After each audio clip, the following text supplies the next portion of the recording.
lo hago con sumo placer. En esta mesa que vamos a iniciar ahora, en primer lugar va a hablar Laurie Capella, que es de la Universidad de Toulouse 2, y ella está en su segundo año de máster en la universidad citada, pero además, como hizo Filología Hispánica, estudió e hizo su tesina, su primer trabajo de investigación sobre la prensa argentina del siglo XIX, concretamente un periódico que se titula Álbum de Señoritas, del que nos va a hablar y del que, bueno, pues formaría parte pues toda una pléyade de prensa femenina, no digo feminista, sino femenina, alguna protofeminista que tuvo lugar tanto en Argentina como sobre todo en España en esa misma época.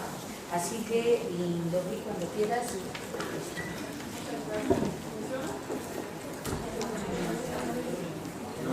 Esto hay que apagar algo. Hay que darle. Pues buenos días a todos y a todas. Antes de empezar, quiero agradecer al comité organizador del Noviembre Feminista por aceptarme hoy en esta mesa de comunicaciones. Me siento además muy orgullosa porque es mi primera experiencia como ponente. A lo largo de la misma propongo construir una reflexión alrededor del canon literario argentino del siglo XIX y más precisamente quiero valorar el trabajo de Juana Manso en su periódico Álbum de Señoritas de 1854. Mi trabajo se sitúa en el marco de los estudios de género y pretende recuperar y valorar una figura feminista esencial para la emancipación y la educación de las mujeres argentinas entre 1854 y 1875, año de su muerte. Primero, os propondré un análisis del canon literario argentino hegemónico para entender los mecanismos que excluyen a las mujeres. Y luego os presentaré el trabajo de Juana Manso en su periódico para valorar sus estrategias para integrarse al modelo hegemónico y subvertirlo. Así, durante el siglo XIX, los cambios políticos propiciaron la instauración de las bases democráticas y el desarrollo cultural del país bajo la influencia de las luces francesas. Cualquier persona interesada en la historia argentina sabe que ese siglo fue un periodo de profundas mutaciones y transformaciones gracias a hombres políticos y literatos como Domingo Faustino Sarmiento, Juan Bautista Alberdi o Esteban Echeverría. Son nombres de personalidades siempre presentes en el discurso histórico hegemónico. Sin embargo, casi nunca encontramos los nombres de las mujeres que participaron de esos cambios.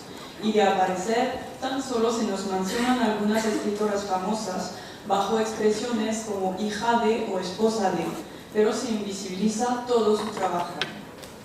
La razón de este problema es la asociación ya antigua de lo masculino como lo neutro o lo universal. Y de ello se deriva el hecho de que no nos parezca chocante estudiar periodos históricos y literarios con figuras exclusivamente masculinas. Investigadoras feministas como Michelle Ledeuf, con su libro L'étude de l'Oroué, han subrayado que no deberíamos considerar esos estudios como exhaustivos, sino como masculinistas. Ella además añade que las mujeres son las víctimas de esta visión masculinista de la historia. Entonces, a propósito del siglo XIX, me interesa en particular el desarrollo de la prensa, porque los periódicos aparecieron como el medio privilegiado para expresar los anhelos políticos liberales. En efecto, la dictadura rosista había apartado a todos sus opositores, y el único medio de expresión que les quedaba era la prensa publicada desde el exilio. En Historia del Periodismo Argentino, obra escrita por Juan Rómulo Fernández en 1943, encontramos alrededor de 80 páginas dedicadas a los hombres periodistas importantes y tan solo un micropárrafo para las mujeres. Además, cabe señalar que Fernández introduce el trabajo de esas mujeres con una frase reveladora.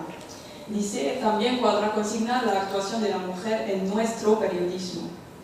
Este adjetivo posesivo, nuestro, demuestra que la prensa aparecía como un medio propio de los hombres y la intervención de algunas mujeres era considerada como una anomalía.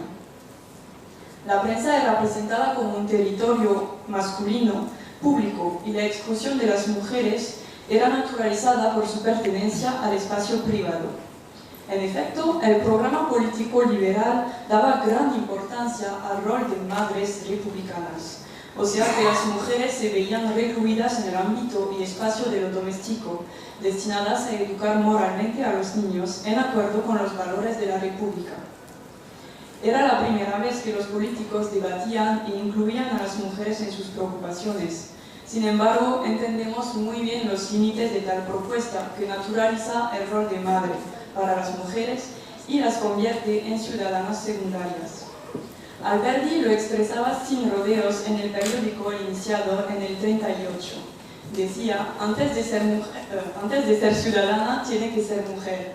La mujer no tiene personalidad social, es una faz del padre o del marido. Puede disponer de sí cuando ya nadie quiere disponer de ella. Ahora bien, la prensa feminista nació y se desarrolló principalmente en la segunda mitad del siglo XIX. Por lo menos 12 periódicos escritos por mujeres fueron publicados a lo largo del siglo.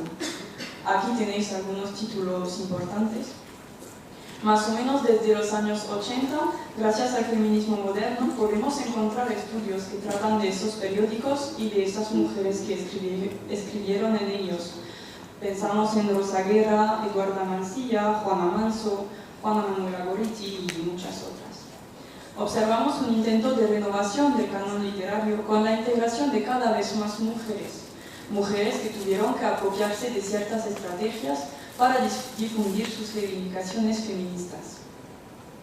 Ahora, para recuperar y valorar una de esas figuras, voy a presentaros el trabajo de Juana Manso en su periódico. Juana Manso creció en una familia comprometida contra los federales y contra la dictadura rosista. Desarrolló muy pronto sus capacidades intelectuales, en particular con las lenguas y la escritura, lo que le permitió vincularse con la famosa generación del 37 e integrarse al grupo de los románticos liberales como Alberdi o Echeverría. También formó parte de los exiliados en 1840, cuando se fue a vivir con su familia en Chile, y ahí empezó su carrera de escritora y de maestra comprometida. Toda su vida se preocupó mucho por la educación de los niños y niñas, aspecto que constituyó uno de sus principales intereses y tema de combate, al lado de Sarmiento. Escribió también muchísimos artículos en distintos periódicos y creó el suyo en Buenos Aires en 1854. Así, el álbum de señoritas fue publicado solo 8 veces antes de desaparecer por falta del dinero de su directora. Solo 8 números, pero una riqueza de contenido inestimable. En efecto, Juana Manso se apropió de la escena de enunciación constitutiva del discurso liberal para legitimar su propio discurso y para matizarlo, tomando en consideración la cuestión de la condición de las mujeres. A lo largo de los artículos, reanudó las temáticas principales del discurso liberal, como la educación, la civilización y la ciudadanía, añadiendo siempre el papel primordial de las mujeres en la sociedad. Encontramos una gran variedad de artículos, todos suyos. Algunos denunciaban la política, la religión o la barbarie, otros trataban de medicina, de artes y de geografía. A veces usaba el pronombre nosotros para mostrar que compartía la autoría con los hombres políticos y literatos dominantes. Otras veces usaba el yo para integrar su propio pensamiento en tanto como mujer y portavoz de su sexo. Insistía en la importancia para las mujeres de acceder a una educación completa para emanciparse de la dominación masculina. Quiero subrayar que el título del periódico Álbum de Señoritas no permitía imaginar tal vehemencia de tono, ya que se integraba en la tradición de las publicaciones femeninas con temas frívolos. Por ejemplo, elegí una cita que me parece resumir muy bien la lucha feminista de Juana Manso. Dice, la sociedad es el hombre, él solo ha escrito las leyes de los pueblos, sus códigos, por consiguiente ha reservado toda la supremacía para sí. El círculo que traza en derredor de la mujer es estrecho, inultrapasable. Lo que en ella clasifica de crimen, en él lo atribuye a debilidad humana, de manera que, aislada la mujer en medio de su propia familia, de aquella de que Dios la hizo parte integrante, segregada de todas las cuestiones vitales de la humanidad por considerarse la fracción más débil, son con todo obligadas a ser ellas las fuertes, y ellas, en punto a tentaciones, son la fragilidad individualizada en hombre. No podemos negar la fuerza de esta declaración que encontramos en el primer número del periódico. A pesar del poder subversivo de su discurso, no encontramos a Juana Manso en el canon literario hegemónico. Los hombres que escribieron y siguen escribiendo la historia no la consideraron como escritora autónoma, sino que hablaron de ella solo como amiga y apoyo de Sarmiento, el gran hombre del siglo. Entonces me gustaría entrar mucho más en detalle en el periódico de Juana Manso, pero he intentado resumir de la mejor manera posible los retos de su publicación. Esta mujer formó parte de los grandes cambios de la historia, sobre todo años después, con todo lo relacionado con las leyes educativas, y esto es mi trabajo para el tesis de este año. Sin embargo, poca gente la conoce y pocos jóvenes la estudian. Es una prueba más, si la necesitamos, de la visión masculinista de la transmisión de los saberes y de la herencia cultural. Muchas gracias.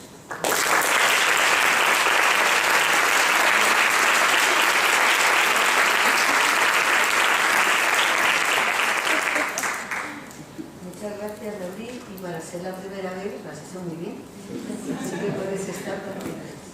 Bien, a continuación va a hablarnos de Arribas Rodríguez, que ella estudió en la Complutense, hizo historia de América y después se incorporó al máster del Instituto de Investigaciones Feministas, y su primera investigación se centró en el estudio de las fuentes literarias como fuente para la historia de las mujeres, realizando un trabajo sobre los usos, la construcción y las realidades de la bruja en la literatura española e inglesa de los siglos XVI y XVII. Siguiendo esos estudios comparativos, pues ahora está matriculada en el programa de doctorado, y su tesis doctoral, que está ya en curso de realización, está centrada sobre la transgresión y criminalidad femenina a través de la literatura popular, tanto inglesa como española, de los siglos XVIII y XIX. Cuando quieras, Aide. Bueno, muchas gracias, Nuria, por la presentación. Buenos días a todas y a todos, y bueno, buenas tardes ya. Es para mí un placer poder formar parte de esta mesa y tener a estas compañeras. En origen tenía pensado realizar una exposición sobre un tema determinado de mi tesis, pero al final consideré mucho más útil y oportuno traer a este foro multidisciplinar un tema que, pese a no ser nuevo, resulta muy necesario tratar y divulgar, teniendo en cuenta además las limitaciones de tiempo y la posible publicación de las actas de las jornadas. Tan solo voy a plantear unas pequeñas ideas clave, preguntas y reflexiones a fin de lograr en vosotras y vosotros un interés que, ¿por qué no?, se pueda traducir en futuros trabajos, lecturas personales y búsquedas. Mi intervención girará en torno a tres ejes principales. En primer lugar, explicaré los principales retos que nos plantea el estudio histórico de las lesbianas, sobre todo para periodos históricos anteriores al siglo XIX. Seguidamente, expondré una breve síntesis sobre la evolución historiográfica que han vivido los estudios centrados en esta temática, incidiendo fundamentalmente en aquellos que, con pretensión universalizadora, excluían y excluyen del discurso histórico a las lesbianas, para pasar finalmente a plantear una reflexión personal sobre las consecuencias políticas que se desprenden de algunas de las cuestiones que iré planteando.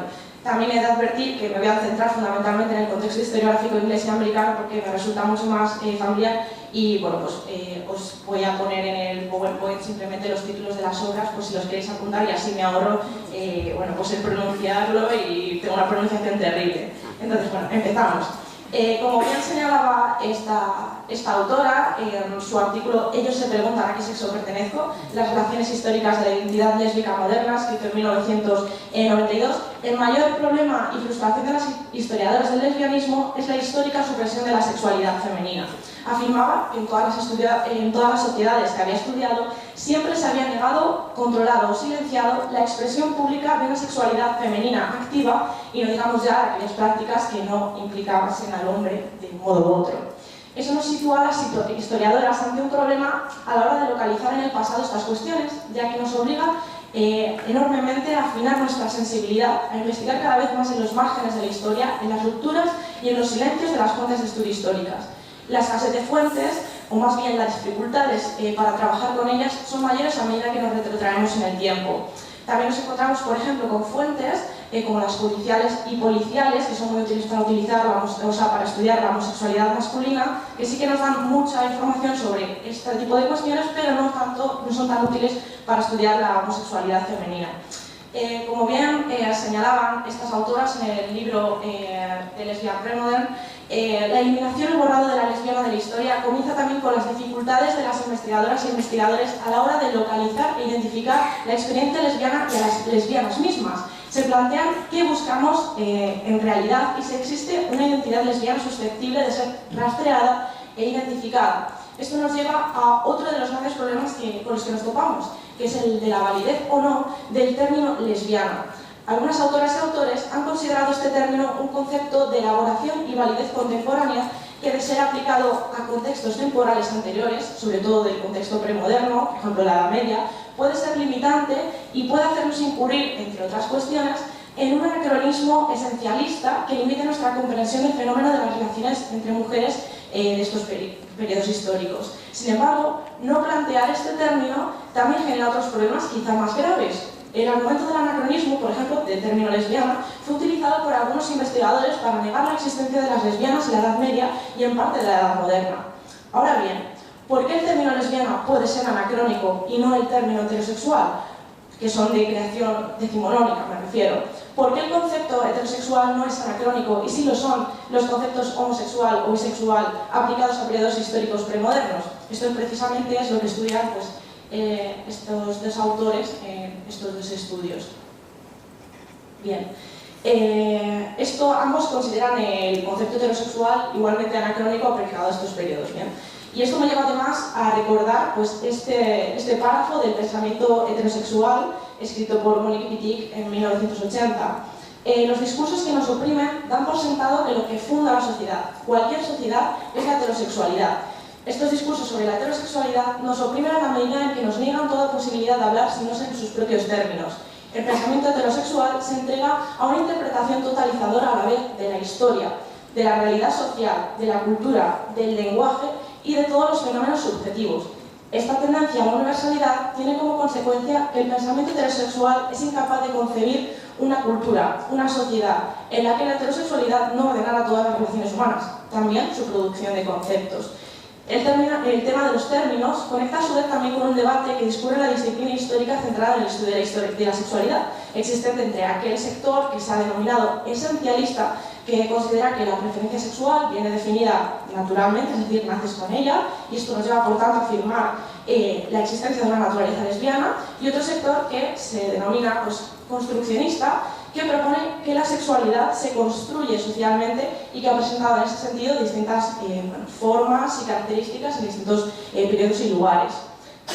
La disciplina histórica se enfrenta a otros tantos problemas, pero he querido resaltar algunos de los más importantes para ya pasar a esa síntesis sobre la aparición y desarrollo de los estudios históricos centrados en las lesbianas.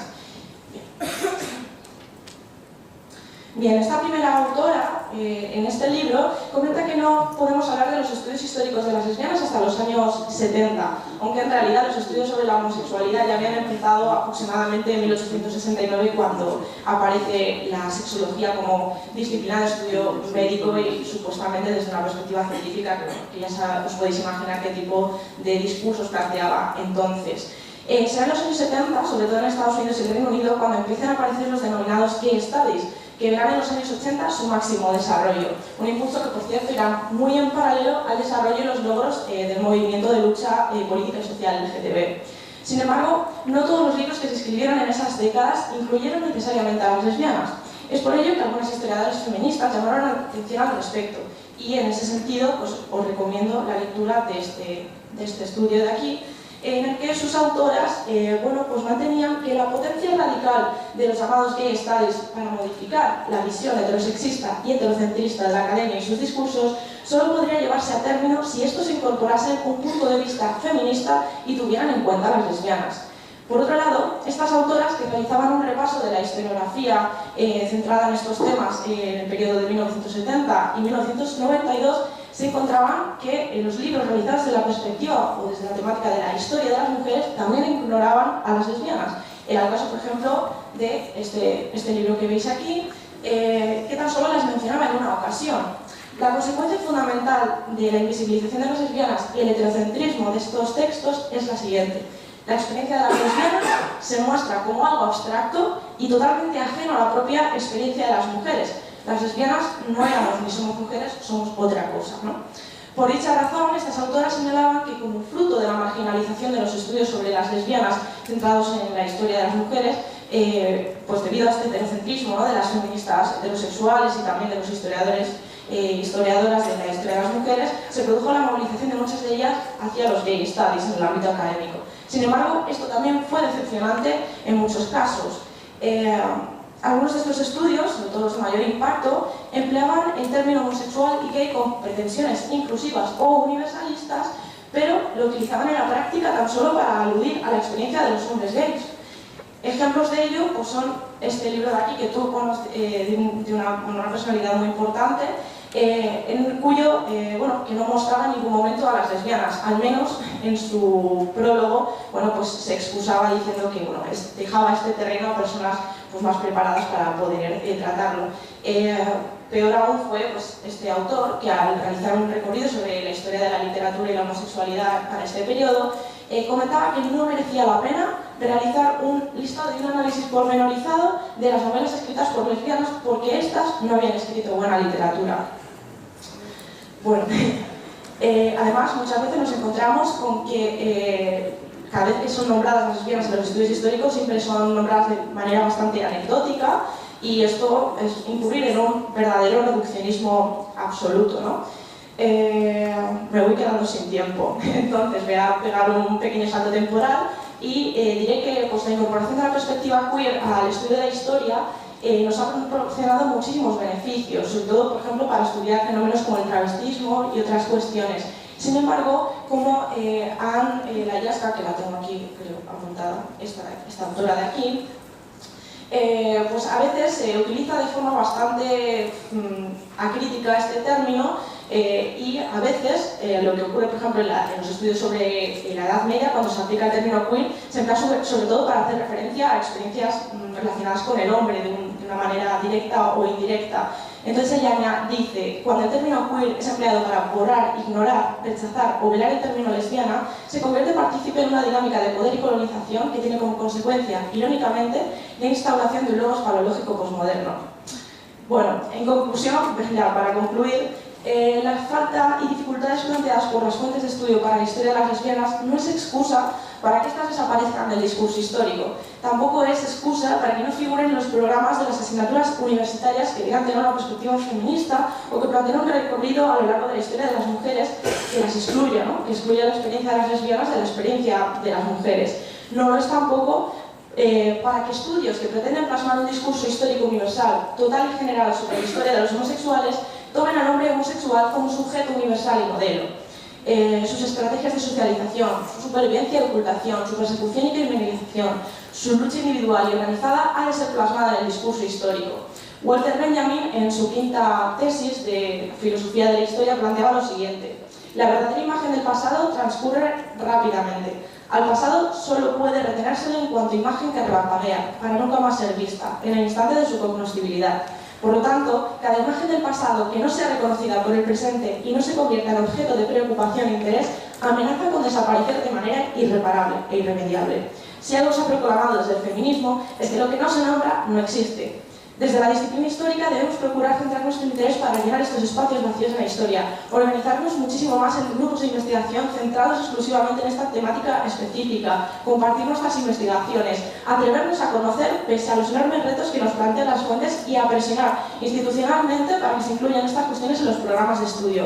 Y con ello termino. Solo así podremos ser verdaderamente diligentes y demostrar que verdaderamente las historiadoras e historiadores tenemos una funcionalidad social muy importante en el presente, pues con la divulgación de nuestras investigaciones y la generación de un discurso histórico verdaderamente crítico podemos ayudar al empoderamiento de las lesbianas, como se ha hecho con el resto de mujeres en general durante décadas de trabajo desde la historia de las mujeres, y ayudar así a instaurar un nuevo orden social en el que podamos hablar ya de igualdad real y normalización de las diversidades sexuales. Muchas gracias.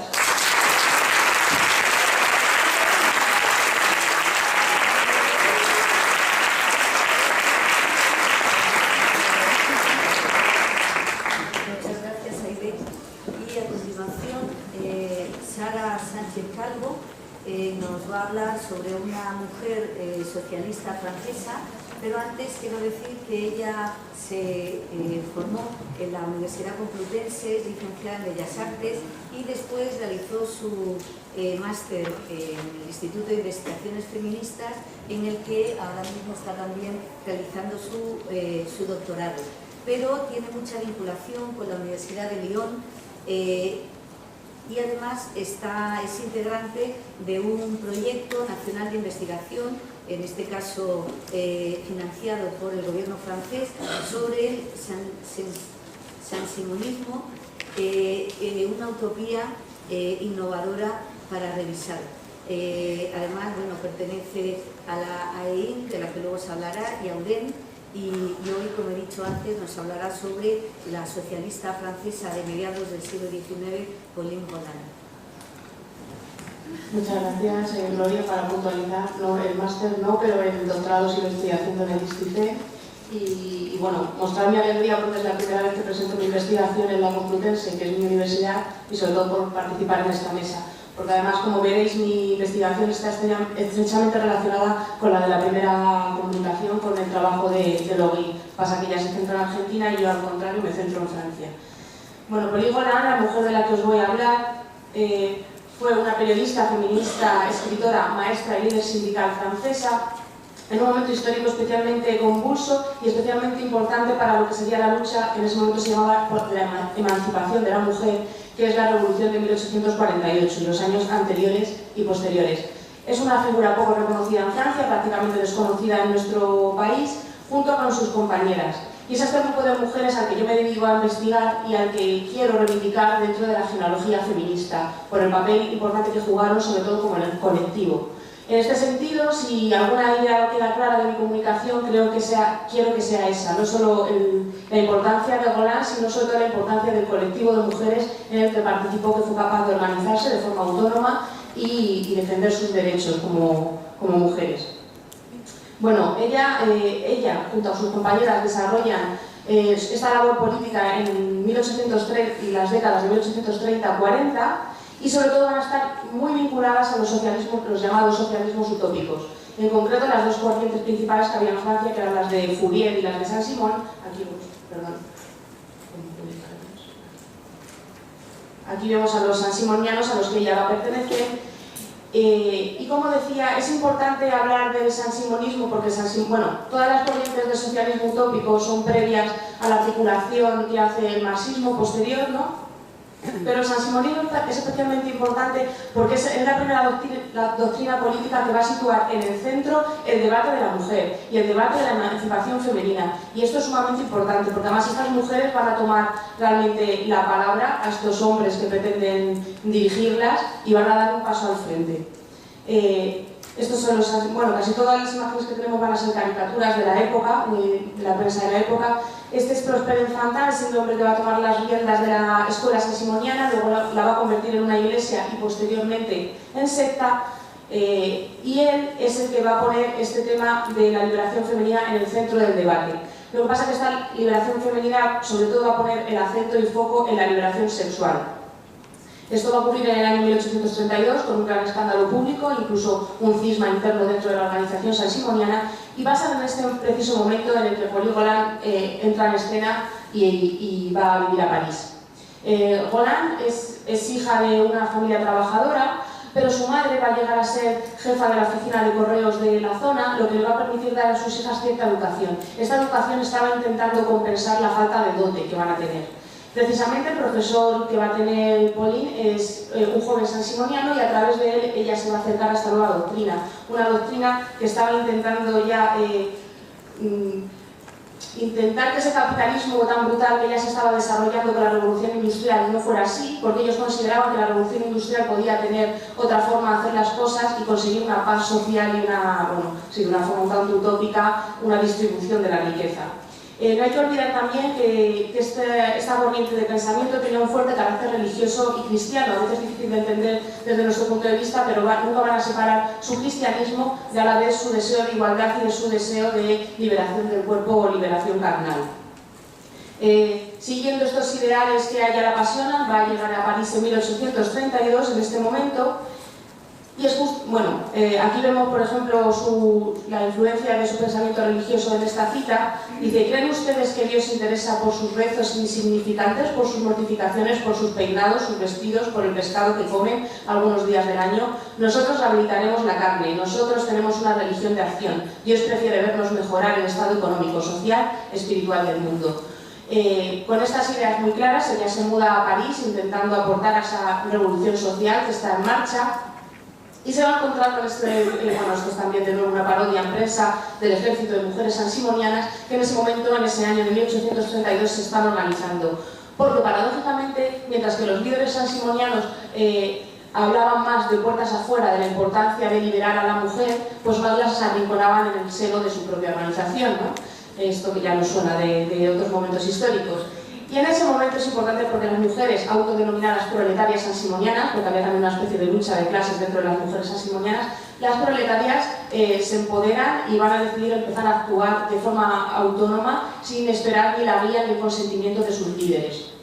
Así ellas van a decidir, bueno, esta es otra bibliografía de la época, de una dama sansimoniana, ellas van a decidir editar el periódico La Femme Libre, que es el primer periódico feminista de Francia y uno de los primeros periódicos feministas del mundo, aunque sí es cierto que el término feminismo es posterior, desde finales del siglo XIX.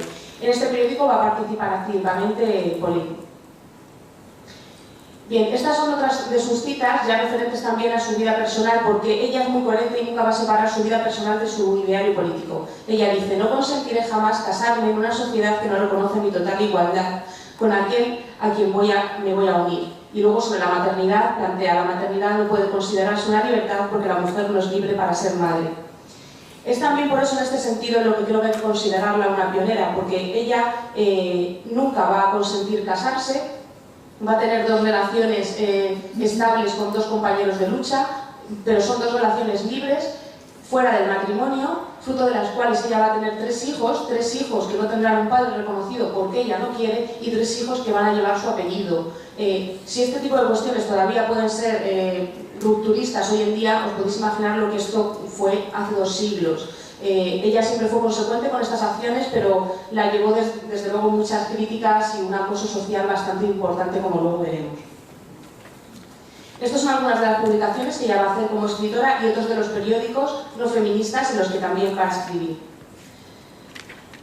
Bueno, como decía, el sansimonismo luego va a ir derivando en secta, entonces ellas se van a alejar del sansimonismo y se van a acercar a otros socialismos utópicos, pero nunca van a dejar de ser socialistas. Y unos años más tarde ella se va un tiempo a vivir a un falansterio creado por Pierre Leroux. Pierre Leroux era también un antiguo sansimoniano y fue precisamente el creador del término socialismo. Y en esta época, bueno, estos falasterios, para quien no sepa, que era una especie de vida comunal, vida ideal, que es un poco los antecesores de lo que fueron las comunas hippie en los años 60 y que tienen también una vinculación importante con lo que son ahora las cooperativas de trabajo. Bueno, pues en este monasterio ella realmente va a ser muy feliz, va a vivir la época más feliz de su vida, se va a implicar en la dirección de la comunidad, va a trabajar como maestra, porque desde el punto de vista político su principal lucha siempre va a ser la educación de las niñas, la educación en general de los hijos de los trabajadores, pero sobre todo la educación de las niñas. Tras esta época feliz, bueno, los acontecimientos en Francia van cambiando y va a estallar la Revolución de 1848, primero en París, luego se va extendiendo por toda Europa. Y esa revolución va a proclamar la Segunda República Francesa, que se anunciaba como una república social que iba a traer derechos, tanto sociales como políticos, a todos. De nuevo las mujeres van a pensar que en ese todos iban a estar ellas también incluidas. Luego se dieron cuenta que no, que era todos, no todos y todas. Pero bueno, en ese momento dan otro paso adelante y las antiguas sansimonianas se vuelven a organizar para sacar otro periódico. En este caso, Le Voix des Femmes, en el que Pauline también va a participar. Pero ellas no solo se van a quedar ahí. En todo este periodo revolucionario van a organizar clubs de debate propios, ya que los clubs de debates masculinos no las dejaban participar en la mayoría de ellos. Pauline va a ser la directora de uno de estos clubes. También van a crear otro tipo de asociaciones y sobre todo van a plantear un montón de medidas sociales y políticas para ayudar a las mujeres, desde medidas generales como es la lucha por el derecho al voto y la lucha por el derecho al divorcio, que en ese momento no estaba permitido en Francia, a luego luchas concretas por las mujeres más desfavorecidas, precisamente por su carácter socialista, mujeres solas, madres solteras, presas, prostitutas. En estos campos ellas van a hacer un fuerte trabajo. Bueno, estas son otras mujeres de 1848 que quiero destacar también por ese carácter colectivo que van a tener estas luchas. Las tres primeras son escritoras. Flora Tristán había fallecido 4 años antes, pero su ideario político y sobre todo su trabajo de una obrera va a influir mucho en estas mujeres. Y las tres siguientes sí que son sansimonianas y periodistas compañeras de lucha de Pauline. Bueno, esto no me va a dar tiempo, vamos a pasarlo. Estas son algunas caricaturas de la época porque realmente todas estas posturas políticas van a ser fuertemente atacadas por sus propios compañeros de lucha socialistas. Bien, la escuela infantil, como decía, femenina va a ser su principal lucha. En ese sentido ya va a dar un paso hacia la lucha sindical, bueno, lo que ahora podemos considerar como lucha sindical, y va a ser elegida portavoz por sus compañeros. En ese momento había unos 104 sindicatos, lo que podemos llamar ahora mismo sindicatos corporativos, profesionales, pero ella, precisamente, siguiendo esos pasos de la Unión Obrera de Flora Tristán, quiere dar un paso más allá y crear realmente una Unión Obrera que junte a todas las profesiones.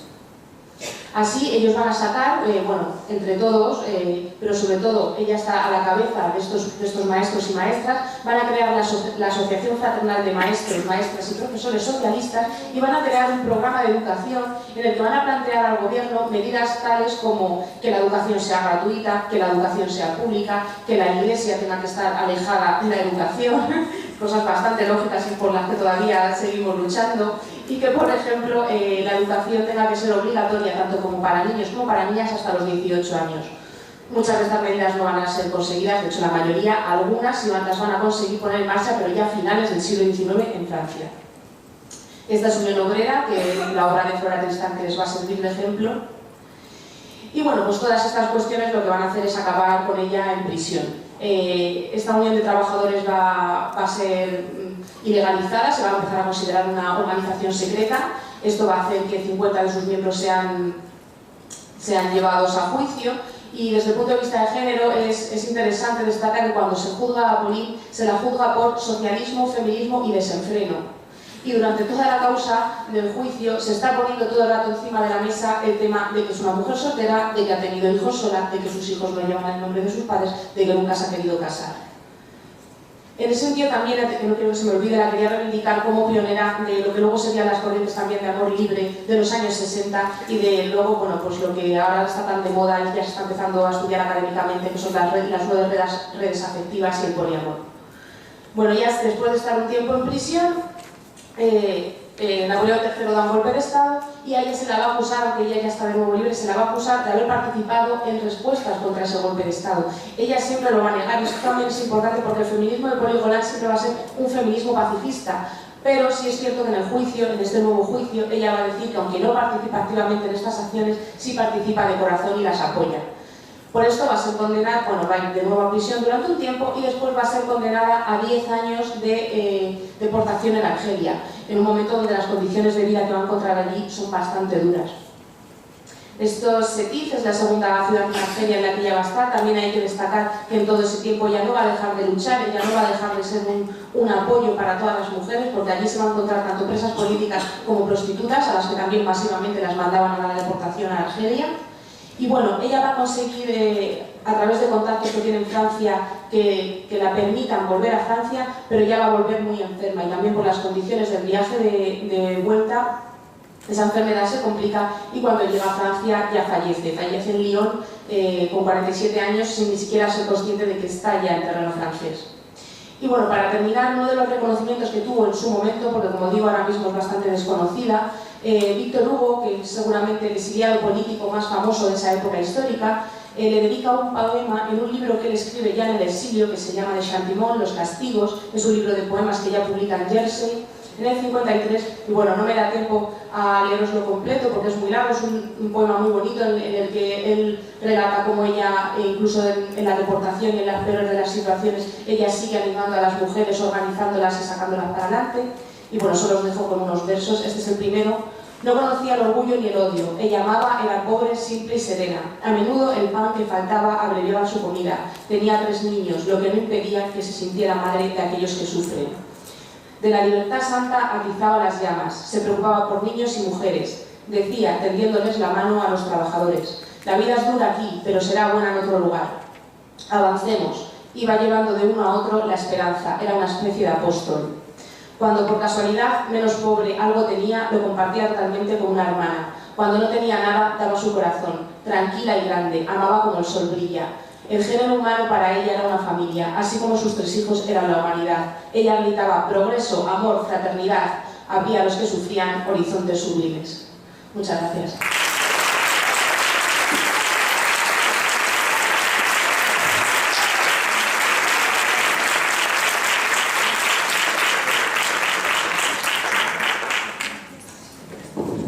Muchas gracias, Sara, y de una militante socialista y feminista francesa a una escritora española que nos va a presentar Irene Muñoz Cerezo, estudiante de la Universidad Complutense, donde hizo sus estudios en Filología Hispánica. Ha estado vinculada al Departamento de Literatura Española como becaria de colaboración y en la actualidad es becaria predoctoral de Mineco y está realizando su tesis sobre el personaje sobre el cual nos va a hablar María Teresa León. Muchas gracias. Bueno, antes de comenzar, dar las gracias al comité organizador por organizar unas jornadas tan necesarias e enriquecedoras como estas y al comité científico por permitirme participar en ellas. Bien, en la creación literaria de la escritora María Teresa León, perteneciente a la generación del 27, la maternidad se presenta como uno de los elementos principales que participan de la construcción de la identidad femenina. María Teresa fue una mujer adelantada a su tiempo, aunque desde la perspectiva actual nos pueda parecer que se ve en ella cierto tradicionalismo, en lo que destaca su actitud hacia el ejercicio de la maternidad, pues consideraba la maternidad inherente a la naturaleza de la mujer. No obstante, desde otra perspectiva de la maternidad, la de las relaciones madre-hija, que es en la que me voy a centrar en esta comunicación, encontramos altas cotas de actualidad en su pensamiento, ya que a partir de la importancia del establecimiento del orden simbólico de la madre, que teorizarían y propugnarían tiempo después pensadoras como Luisa Muraro, se aprecia cómo la relación madre-hija aparece en sus textos como un elemento clave en el proceso de autoconcienciación de la mujer, décadas antes de que esta entrara de forma extensa en la literatura española escrita por mujeres. La relación madre-hija, como digo, ha sido señalada en múltiples ocasiones como una relación clave en el proceso de autoconcienciación femenino. En María Teresa León resulta imprescindible la evolución de esta relación, que en su caso va desde la tirantez y casi ausente relación a una ulterior comprensión e incluso admiración hacia su progenitora. En la literatura española actual, en la literatura femenina, esta relación ha cobrado una gran importancia. Sin embargo, como he dicho, esto tardó mucho tiempo en tener una huella escrita en España y en la producción literaria de las autoras contemporáneas a María Teresa León no existe aún una presencia palpable de la misma. De modo que en la época parece un tema casi exclusivo de esta autora, quien lo trata además en diferentes textos, especialmente aquellos que son de carácter más íntimo y reflexivo. Además, las ideas que la autora refleja en su progresión de la relación con su madre se adelantan algunas de las aportaciones de las autoras de la literatura y el feminismo posteriores. En este sentido, Puertas Moya señala la aparición de esta interpretación de las reacciones de identidad y de diferencia con la madre como un rasgo de modernidad en María Teresa León. La falta de saber amar provocada por la ruptura de la relación madre-hija, de la que habla la filósofa Luisa Muraro, se acusa especialmente a María Teresa León, que en su obra autobiográfica, Memoria de la Melancolía, publicada en 1970, se dirige directamente a su madre como interlocutora de sus pensamientos para explicar la relación que mantuvo con ella. De este modo, la relación de la autora con su madre y también con su abuela se convierte en uno de los temas fundamentales de sus memorias.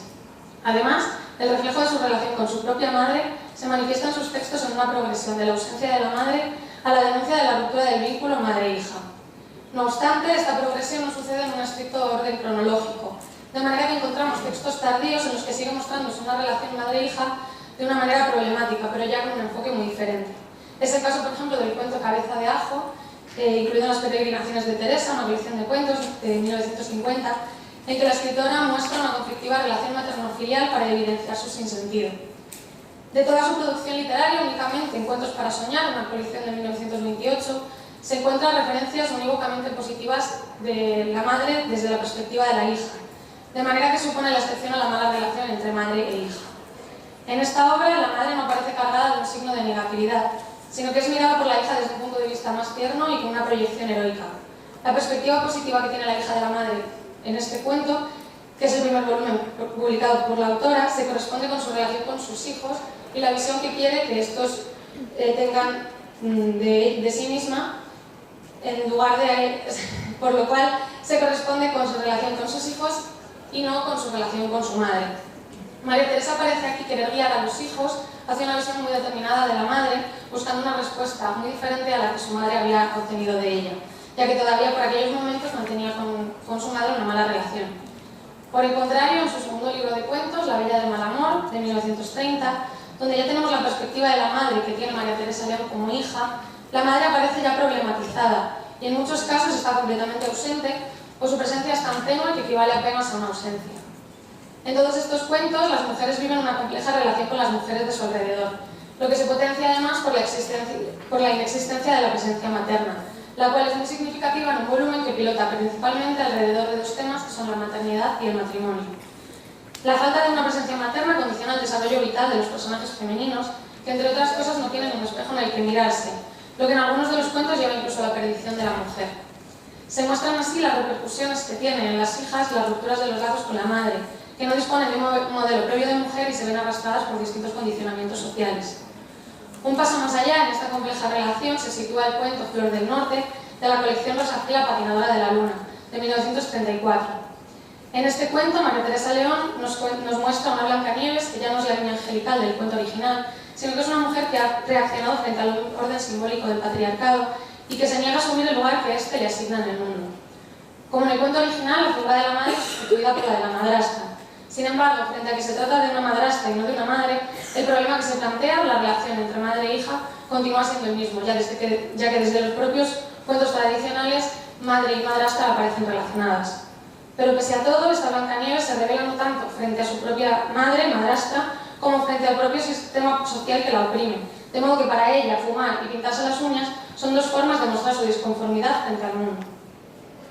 Un punto de inflexión en el desarrollo literario de las relaciones madre-hija en la obra de María Teresa León lo constituye El perfume de mi madre era el heliotropo, de la colección Morirás lejos, publicada en 1942, cuento en el que se muestra con intensidad el conflicto de la hija con la madre, pero en el que encontramos una actitud muy diferente respecto a la desunión materno-filial, ya que llega a producirse por primera vez el reencuentro con la madre, que ayuda a la hija a alcanzar la madurez y a reconciliarse a su vez consigo misma.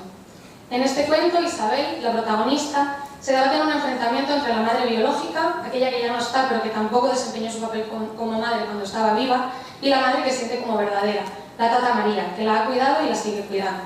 La tensión entre las dos figuras maternas provoca en Isabel la búsqueda permanente de la madre imaginaria, en palabras de Elena Stablier, hasta que se produce la reconciliación con la madre biológica que permite a Isabel asumir a la sustituta como madre real por medio del ejercicio de la maternidad que ha llevado a cabo con ella.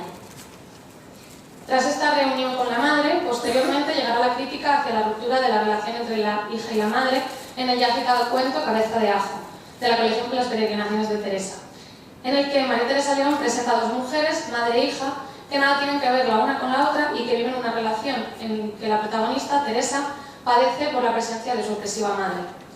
La suya es además una relación egoísta, así como una relación basada en la rigidez y en el temor, pues Teresa siente miedo de ser descubierta por su madre cuando abre la puerta a un soldado herido estando ella sola, ya que con esto ha permitido la violación del espacio virginal sagrado que es su alcoba. Pero lo más devastador y paradójico del cuento es que finalmente se descubre que el mayor problema existente entre esta madre y esta hija es la incomunicación, pues realmente su madre no es como Teresa pensaba y en lugar de mostrar la reacción esperada por esta, acepta con alivio que su hija le diga desde su alcoba que está con su amante. Con la paradoja de estos dos seres que sufren una gran desconexión pese a la dolorosa cercanía física, María Teresa León evidencia la necesidad de recuperar el vínculo madre-hija, algo que para cuando escribió estos cuentos ya había conseguido para sí, pues tras la ruptura con todo su mundo que conllevó la separación de su primer marido, alcanzó una nueva y revivificada relación con su madre. Realiza así la defensa de la recuperación del nexo madre-hija y muestra la importancia de la madre, que en el cuento Comed, comed, que ya estoy invitada, de su última colección, Fábulas del tiempo amargo, publicada en 1962, será la única capaz de oír los gemidos de su hija, metamorfoseada en corza, que se disponen a devorar. Para concluir la comunicación, me gustaría apuntar que en conexión con esta perspectiva de la maternidad se encuentra el tema de la relación de la mujer con las demás mujeres, ya que en muchos casos las protagonistas de los cuentos de María Teresa León sufren la imposibilidad de crear vínculos con otras mujeres y de comprenderse a sí mismas como consecuencia de la mala o ausente relación con la madre, de manera que ésta condiciona sus vidas. No obstante, la autora no presenta en su vida esta dificultad para la relación entre mujeres, sino que por el contrario trata de crear para sí una tradición ginocéntrica en la que introducirse, algo que también se refleja en algunos de sus personajes femeninos que crean relaciones de sororidad.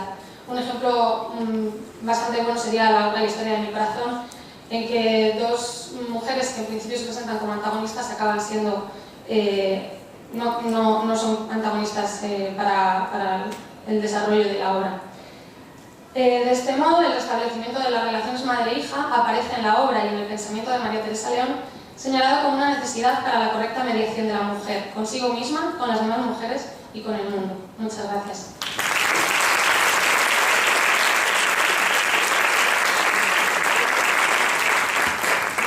Muchas gracias, Irene. Y a continuación, María Curros Ferro nos va a hablar sobre otra mujer conocida, pero no suficientemente, como es María de Maeztu. Y María Curros es licenciada en Filología Hispánica y Gallega por la Universidad de Santiago de Compostela. Hizo su máster en Pensamiento Español e Iberoamericano por la Universidad Complutense de Madrid y desde el año 14 es profesora visitante de lengua gallega en la Universidad de Granada, pero realiza su doctorado en la Facultad de Filosofía de la Universidad Complutense con una tesis precisamente sobre la figura que hoy nos va a presentar.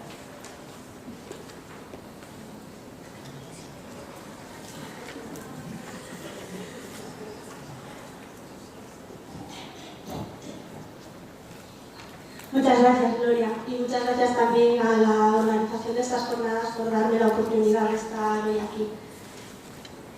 Bien, voy a pasar a leer mi intervención para tener más tiempo del que dispongo.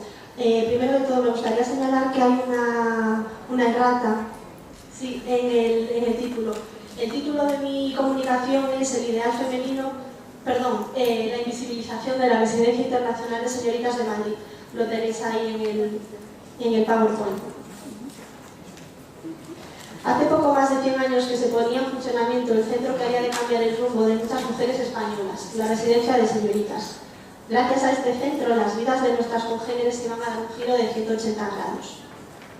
Es de sobra conocida su homóloga masculina, la Residencia de Estudiantes, hoy todavía en funcionamiento, aunque mixta, pues en ella residieron entre otros Lorca, Dalí o Buñuel, pero no así la femenina. El llamado siglo de plata español es famoso gracias a los nombres citados. Sin embargo, no podemos olvidar a tantos otros, ¿no? A Juan Ramón Jiménez, los hermanos Antonio y Manuel Machado, Unamuno, Ortega y Gasset, a Zorín, etc. Sin embargo, ¿quién conoce debidamente a Victoria Kent, a Clara Campoamor, a Zenobia Camprubí, a María Goyri o a María de Maeztu? Como me resulta imposible abordarlas a todas, me centraré hoy aquí en mi tesis, como ha señalado Gloria, en María de Maeztu y en la que fue su gran obra, La Residencia de Señoritas. María de Maeztu, que vive y crece en una atmósfera intelectual y cosmopolita que le permitirá hablar varios idiomas, es una de las grandes protagonistas del primer tercio del siglo XX en España. Había nacido, al igual que sus hermanos, en Vitoria, en 1881, aunque diversas fuentes atestiguan en 1882, incluida la Biblioteca Nacional de España. Bien, el error se debe a que sus padres no estaban casados y 1882 parece ser que fue la fecha en la que su padre la reconoció. La alavesa, quizá por su experiencia vital, siempre pensó más en su formación intelectual que en tener su propia familia. Ella nunca se casó y nunca tuvo hijos. Y esto probablemente haya tenido que ver con la circunstancia personal de su familia. Su madre siempre decía antes los garbanzos que los novios, o al menos esto es lo que la familia a día de hoy todavía sostiene, varias de las sobrinas nietas. Bien, María de Maeztu, que empezó su labor pedagógica en una escuela primaria de Bilbao, pronto se dio cuenta de que ese trabajo se le quedaba pequeño. Por ello decidió ampliar sus estudios y llegar a la universidad. Comenzó Filosofía y Letras a distancia en la Universidad de Salamanca siendo alumna de Miguel de Unamuno, y allí cursó los 2 primeros años de la titulación. En 1909 se trasladó a Madrid, en donde terminó su carrera y se rodeó, al igual que lo había hecho Salamanca, de grandes intelectuales, fundamentalmente de Ortega y Gasset. Bien, de este modo, y tras conocer, me he saltado un párrafo, en donde se rodeó, como decía, de varios intelectuales del momento. Vale, ella lo que pretendía era llegar al nivel académico de esta gente, y entonces de este modo, y tras conocer a la perfección a la residencia de varones, la llamada residencia de estudiantes, que había sido creada en 1910 por la Junta para Ampliación de Estudios, pues ella decidió sin titubeos, en cuanto se lo propusieron, hacerse con el puesto de directora de la residencia de señoritas. Esta residencia, o grupo de señoritas, que estuvo en funcionamiento desde su creación en octubre de 1915 hasta comienzos de la Guerra Civil, es decir, el verano del 36, era un centro que proporcionaba, entre otras cosas, alojamiento a las mujeres que se desplazaban a la capital del Estado para formarse. Bien, como ha quedado señalado en las memorias de la Junta para Ampliación de Estudios, la residencia era un centro dedicado a mujeres mayores de 16 años que hacían en Madrid sus estudios. A diferencia de la residencia de estudiantes, que empezó a funcionar en 1910 con 17 plazas, la de señoritas se puso en funcionamiento en octubre de 1915 para 30 inquilinas, de las cuales 5 eran extranjeras. Bien, tenemos aquí un gráfico que he hecho yo misma extrayendo los datos de las memorias de la Junta para Ampliación de Estudios. Entonces, en tonos rojos y rosas he puesto a las españolas y a las extranjeras. Ahí vemos cómo el número de extranjeras en la residencia de señoritas es bastante más amplio que el de extranjeros en la residencia de varones. De hecho, en la residencia de varones, los primeros años no había ningún extranjero. Con el tiempo llegó a haber 1 o 2. Bien, el centro femenino, a diferencia del masculino, era mucho más moderno e internacional, pues colaboraba con otros proyectos pedagógicos afines como el International Institute for Girls in Spain, además de con varios colleges de la costa este de los Estados Unidos, uno de los cuales llegó a nombrar a María de Maeztu en 1920 doctora honoris causa. Desde su creación e inauguración fueron frecuentes los intercambios de alumnado entre unos y otros centros, de modo semejante al actual programa Erasmus que todos conocemos. Como se ha indicado con anterioridad, 5 de las 30 residentes del primer curso eran extranjeras que llegaban a la residencia de señoritas para estudiar y mejorar sus conocimientos fundamentalmente en lengua y en literatura españolas. Además de lo anterior, es menester señalar que 2 antónimos definen ambas residencias: rectitud para la de señoritas y lasitud para la de estudiantes. Este dato se extrapola de cuán diferente fue la manera de dirigir los distintos centros. María de Maeztu, la tenemos ahí en la fotografía, impartiendo clase, era apodada María la Brava por sus alumnas.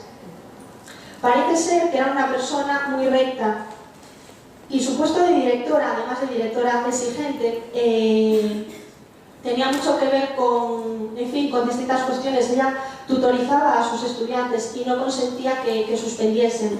Les daba, digamos, una nota de atención, y en el momento en el que ellas no seguían correctamente sus estudios, eran expulsadas del centro, algo que no ocurría en la residencia de varones. De hecho, parece ser que los hombres, aunque suspendiesen de manera reiterada y no llegasen a finalizar sus estudios, en ningún momento se les expulsaba. Bien, se ha mencionado el año de creación de la residencia de señoritas, pero todavía no se ha aludido al porqué de su fundación ni a la finalidad de la misma. Su directora, como hemos dicho desde el comienzo hasta el declive forzoso, ha sido María de Maeztu. Pues bien, María de Maeztu se dejó llevar por su propia vida y decidió aceptar el puesto de directora de la residencia de señoritas, entre otras cuestiones por sus propias circunstancias personales. Cito: me alojaba en una casa de huéspedes de la calle de Carretas, donde pagaba un duro, pero allí no había manera de estudiar. Voces, riñas, chinches, discusiones y un sinfín de ruidos de la calle me impedían dedicarme al trabajo. Comprendía que no habría muchacha de provincias que se decidiera a estudiar en la universidad a costa de aquello, y se me ocurrió que a las futuras intelectuales había que proporcionarles un hogar limpio, cómodo y cordial. Fin de cita. Como vemos, María de Maeztu reivindicaba, al igual que el resto de pioneras de su época, que la mujer tuviese las mismas oportunidades culturales que el varón. Esta vitoriana representó a principios del siglo pasado un tipo nuevo de mujer, una mujer dueña de sí misma y de su propia vida, con una actividad profesional y social propia.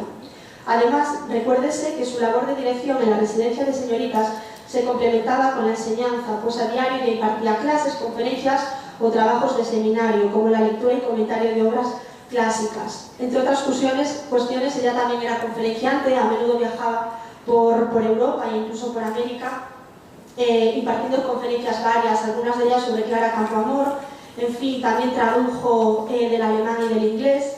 Ella era bilingüe, bueno, más que bilingüe, políglota, hablaba inglés, francés y español, y con el tiempo llegó a aprender alemán. De hecho, estuvo en Alemania estudiando lo que hoy sería pues un Erasmus.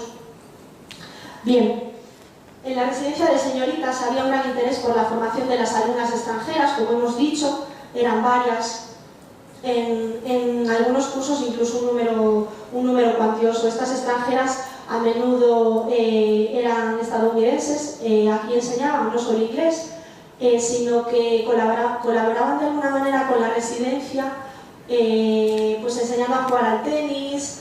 En fin, pensemos que a principios del siglo XX era algo no muy habitual en España. Puesto que en este centro se perseguía el acceso de la mujer a los estudios superiores, se crearon becas para aquellas estudiantes con pocos recursos pero con vocación por el estudio. La ayuda rondaba las 75 pesetas mensuales y a cambio de este dinero las residentes colaboraban con algún trabajo o función para beneficio de la residencia. Las primeras becas comenzaron en el curso 1916-17 y finalizaron en el 26-27 por falta de fondos de la Junta para Ampliación de Estudios. De la misma manera que había estudiantes extranjeras que llegaban a España y que estudiaban aquí y se alojaban en la residencia de señoritas, también algunas españolas se intercambiaban, ¿no? y estudiaban en los colleges de Estados Unidos impartiendo clases de español. Era su manera de colaborar y de dar las gracias, ¿no? por haber sido acogidas. Con el fin de sumar sabiduría y conocimiento a las alumnas, se propuso la organización y difusión de conferencias en la propia residencia. Algunas de estas conferencias eran públicas, otras privadas, pero en cualquier caso contaban con los mejores intelectuales del momento, algunos de los cuales fueron Bartolomé Cosío, Clara Campoamor, Valle Inclán, Victoria Ocampo, por citar solamente un número pequeño de ellos.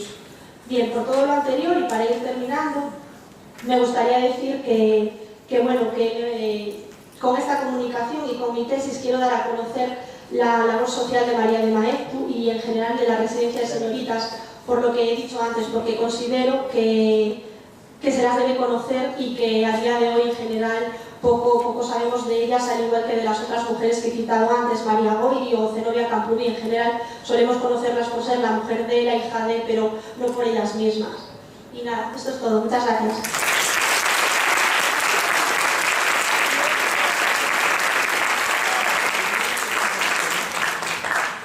Bueno, pues muchas gracias a las... Tiene que subir Gloria Nielfa.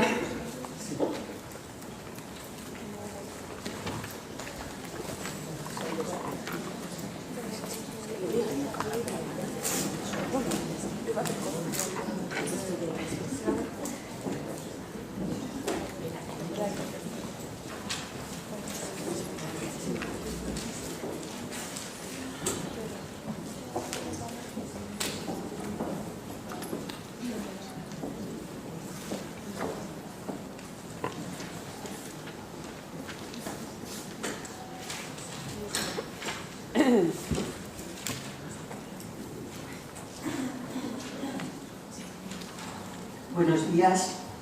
Bueno, yo quiero agradecer a la organización de las jornadas Noviembre Feminista que me han propuesto que hable aquí de AIM. AIM, como sabéis, es la Asociación Española de Investigación en Historia de las Mujeres.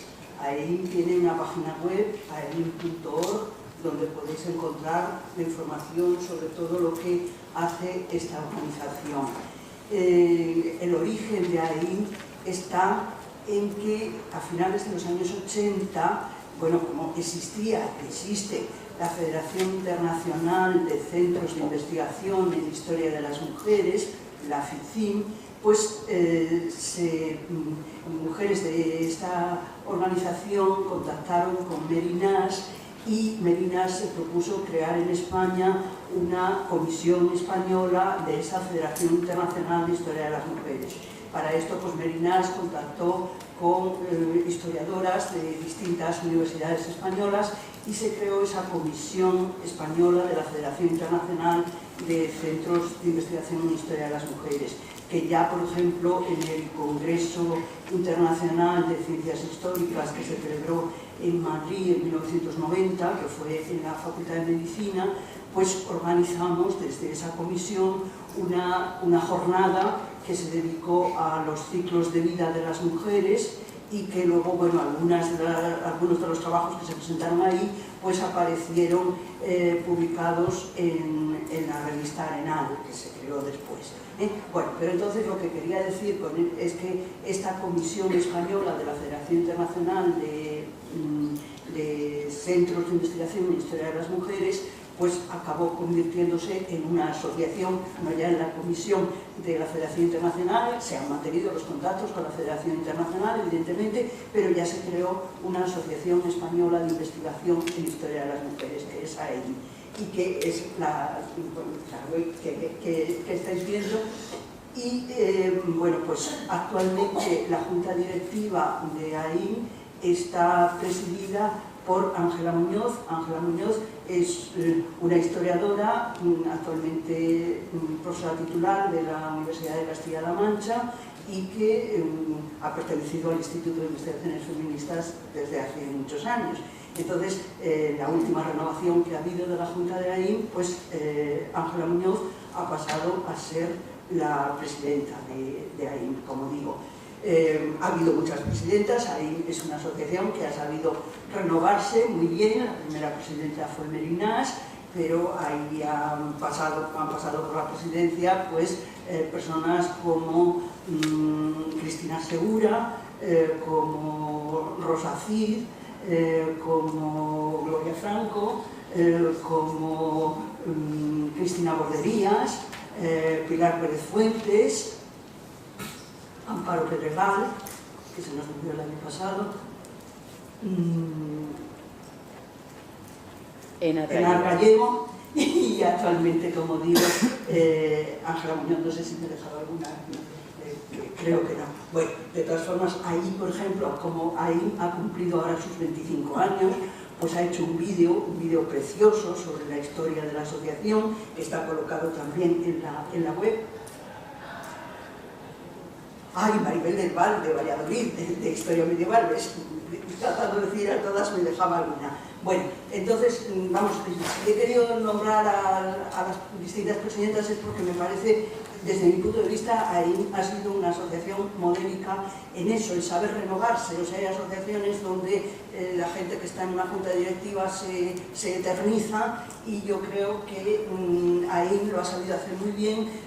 Y esa renovación pues, es una riqueza para una asociación, porque en este momento pues, son ya muchísimas las socias y últimamente también socios que han pasado por la junta directiva de AIN. Y eso es una riqueza, eso supone, claro, pues, distintas maneras de hacer, distintos puntos de vista, y todo eso, pues ya digo, yo creo que es un caudal enorme para AIN. Entonces, bueno, pues no sé si queréis que hable un poco más o queréis hacer alguna pregunta. AIN en este momento ha organizado ya 18 coloquios internacionales. En los primeros tiempos de su vida, pues se hacía un coloquio internacional cada año. Luego fue en la presidencia de Cristina Borderías cuando se pasó a una fórmula distinta en la que el coloquio internacional, que con ponencias y comunicaciones, se hace cada 2 años, y en el año intermedio se hace un seminario de tipo metodológico. Entonces ya los seminarios se celebran en Madrid, en el local del Consejo Superior de Investigaciones Científicas. Los coloquios se celebran cada año en un sitio, en las distintas universidades españolas. Ahora precisamente hemos tenido muy recientemente el 18º coloquio, que ha sido en Zaragoza, en la Universidad de Zaragoza, y bueno, pues es una asociación, como os digo, muy viva, y desde luego a la que os invito a participar, a todas las personas que queráis, que tengáis relación con la historia, con Echeza de la Historia. Una de las secciones que veréis en la página web de AIM se llama La Historia Enseñada, y tiene por objetivo colocar ahí materiales, dar información de cómo se está enseñando la historia actualmente en las distintas universidades y también en la enseñanza secundaria. Se ha tratado desde ahí de poner un interés especial en ese aspecto, en la cuestión de la enseñanza secundaria, de cómo muchas veces la investigación que hacemos en la historia de las mujeres desde las universidades pues no se refleja debidamente en el discurso histórico que se está transmitiendo al conjunto de la población en enseñanza secundaria, y es un terreno que cuenta evidentemente con algunas dificultades en ocasiones, pero en el que hay una voluntad de avanzar. Y ya digo, aparte de eso, pues se colocan materiales, información, bibliografías, etcétera, en esa parte de la historia enseñada. Pues muchísimas gracias, Gloria, por esta información, difusión y propaganda que haces de nuestra asociación. Y ahora vamos a pasar al debate. Así que, bueno, pues después de estas muy interesantes intervenciones, yo creo que ha podido quedar en el tablero alguna pregunta que quiera hacer alguien. Por favor, me levanta la mano.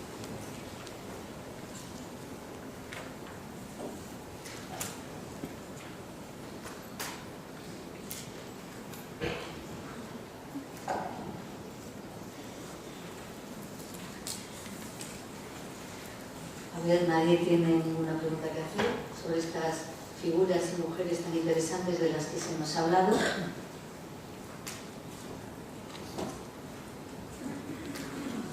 Bueno, mi pregunta, yo he hecho antes mi comunicación, pero como tiene mucha relevancia con lo que ha estado contando Aide, pues también has estado hablando de la historiografía de la lesbiana y que estaba que sigue estando más o menos oculta, y has comentado las publicaciones de muchas académicas que son bastante relevantes, y también quería comentar que estaría en consonancia con tu comunicación y también con la mía, serían los estudios de Judith o Jack Halberstam, que también hablas precisamente sobre la lesbiana y sobre la ausencia de la lesbiana en la teoría queer y en los estudios de la homosexualidad.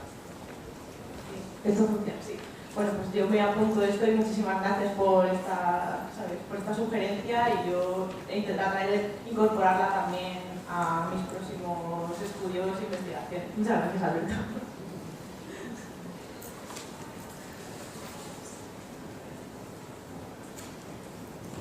Sí, hola.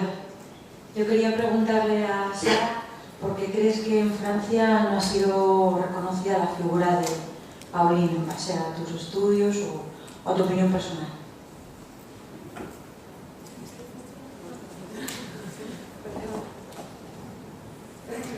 Hombre, yo creo que por lo mismo que en España no se reconoce a las luchadoras y a las feministas que tenemos en nuestro país por aquello que se llama patriarcado. Entonces, bueno, estas mujeres ya en su día fueron muy atacadas e intentaban ser silenciadas continuamente, y luego a lo largo de la historia pues ha sido mucho más fácil sepultarlas, ¿no? Sí es verdad que en el caso de las ansimonianas y de las mujeres francesas del siglo XIX fue muy importante que Francia fuera uno de los focos de la segunda ola del feminismo, porque en esa segunda ola hizo que muchas jóvenes revolucionarias pasaron ya a ser profesoras universitarias y doctorandas, y fueron ellas precisamente las que hicieron su propio trabajo de investigación y sacaron a flote a estas mujeres, pero desde mediados del XIX, pues hasta los años 70, 80 del siglo XX habían estado totalmente olvidadas. Y bueno, pues por lo mismo que nos pasa aquí, ¿no? Porque es mucho más fácil y al final siempre lo masculino pesa más. Pero gracias por la pregunta.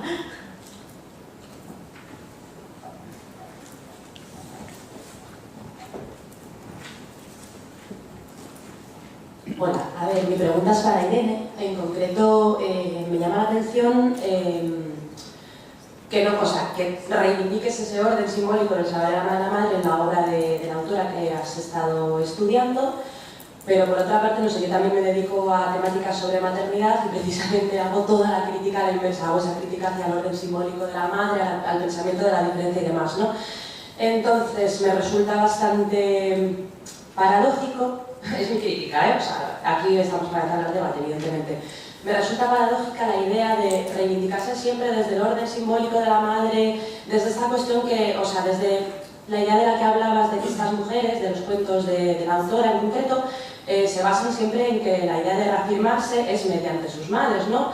Pero entonces, claro, yo ahí recuerdo a Lidia Chirido cuando nos habla de que mejor estamos huérfanas en este aspecto, ¿no? Porque si siempre estamos basándonos en la identidad femenina a través de la maternidad, de el saberse, amarse entre madres, entre mujeres, etcétera, etcétera, que tiene sus partes positivas, por otra parte yo creo que está recalcando exactamente esa identidad femenina que el propio patriarcado nos está diciendo que tenemos que construir para nosotras mismas, ¿no?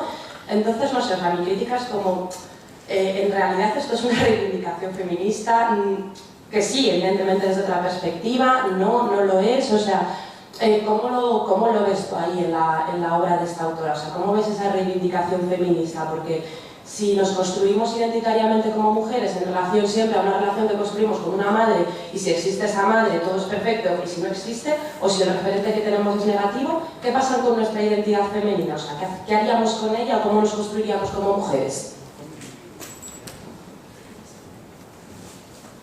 Bueno, muchas gracias por la pregunta.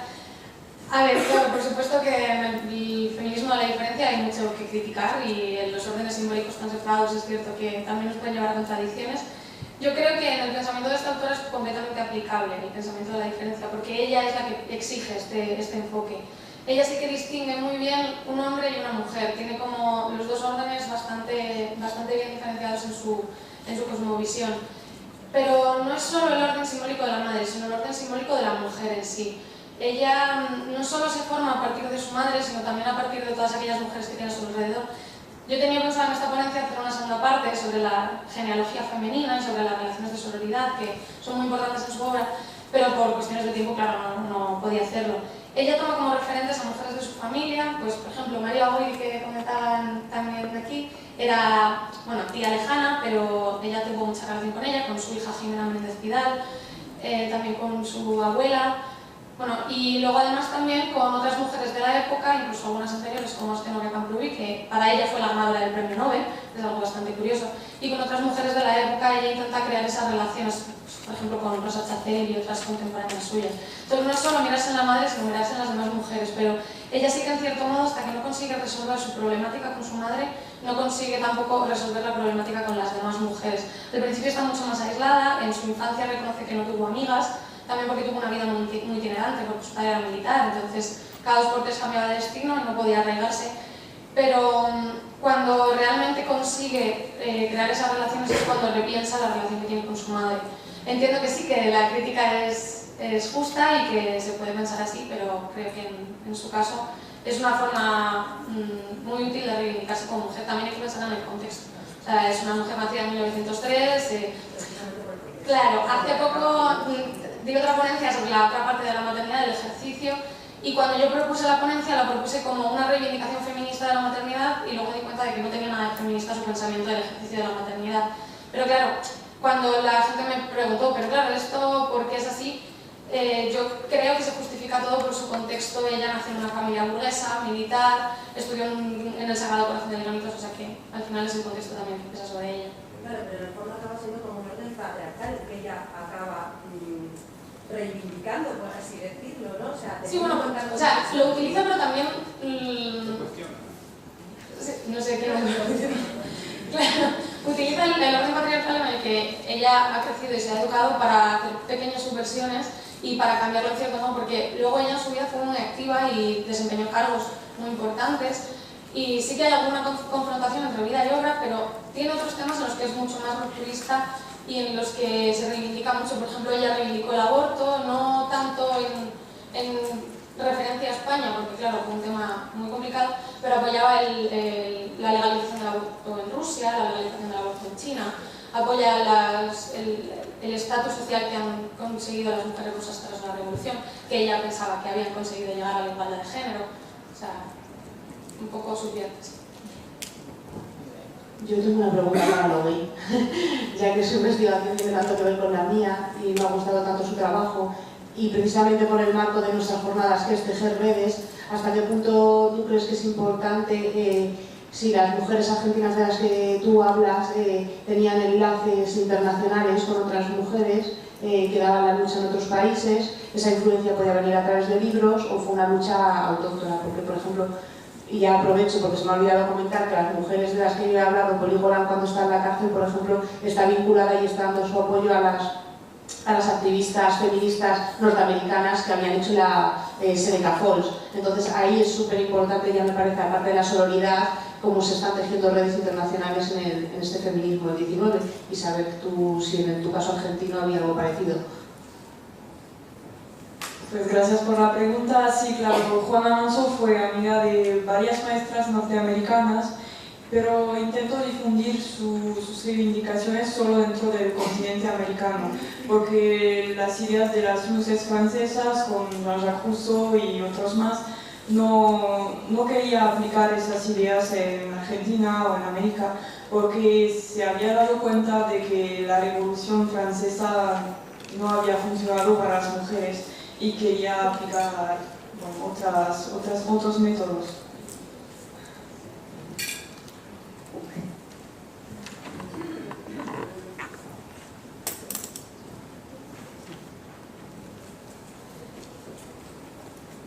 Hola, bueno, felicidades a todo este grupo de jóvenes que nos mostráis estos trabajos tan estupendos. Es que leyendo uno de los textos sobre Juana Manso que se ha expuesto, se me ha ocurrido que hay un tema que quizás deberíamos investigar un poco, y solamente es una sugerencia, que es, dice, lo que en ella clasifica de crimen, él lo atribuye a la debilidad humana, de manera que aislada a la mujer, segrega en medio de su propia familia, de aquella de que Dios la hizo parte integrante, y a continuación dice, segregada de todas las cuestiones vitales de la humanidad por considerarse la facción más débil. Yo creo que un tema que podría ser muy interesante de investigación, que no sé si está en marcha, podría ser el tema de la autoconciencia de las propias mujeres sobre la función social que tienen, independientemente de cómo se valoran desde fuera las funciones sociales de las mujeres, que a veces en textos humanistas, por ejemplo, tienen una valoración estupenda, lo de la educación, la crianza, etcétera, ¿no? Pero creo que ver cómo evoluciona la autoconciencia de las mujeres respecto a su papel social, cómo lo valoran dentro del sistema y hasta qué punto contribuyen a la desvalorización que hace que hoy se siga considerando a ciertos trabajos de las mujeres como las marujas y estas cosas, pues me parece que es un tema muy bonito, ¿eh? Así que la sugerencia va que analicemos los textos no solamente desde el punto de vista de lo que aportan como novedad, como reivindicación feminista, como lucha de las mujeres, como asociación feminista, sino cómo se mantiene a través de las propias mujeres la idea de la infravaloración de las funciones que hacen dentro del ámbito doméstico y sin las cuales el sistema no funcionaría. ¿No? Bueno, pues esto es lo que quería decir.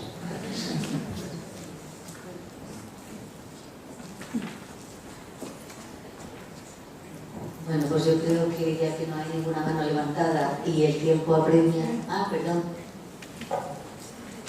Pero sea breve, por favor, porque tenemos que iniciar ya otra vez.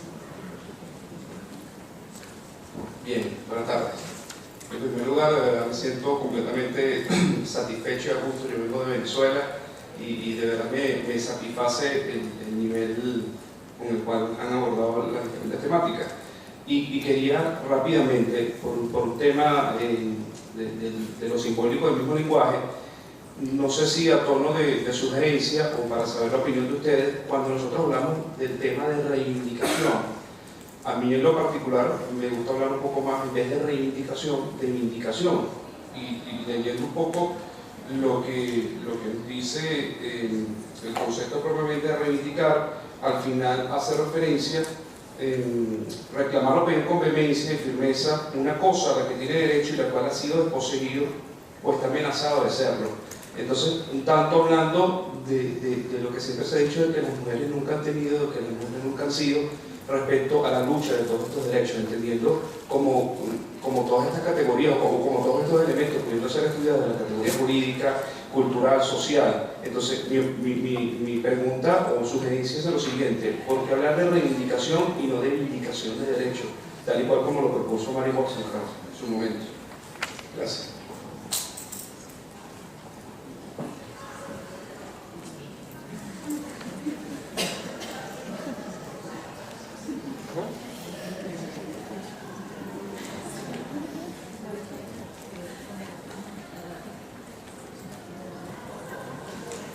¿Quiere responder alguien?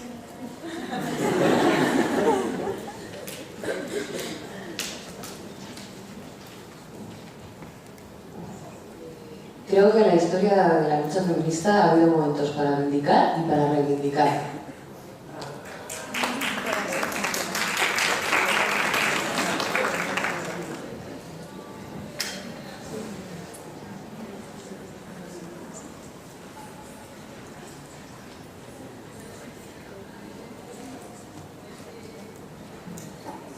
Bien, pues entonces podemos dar por cerrada la mesa y damos paso a la siguiente.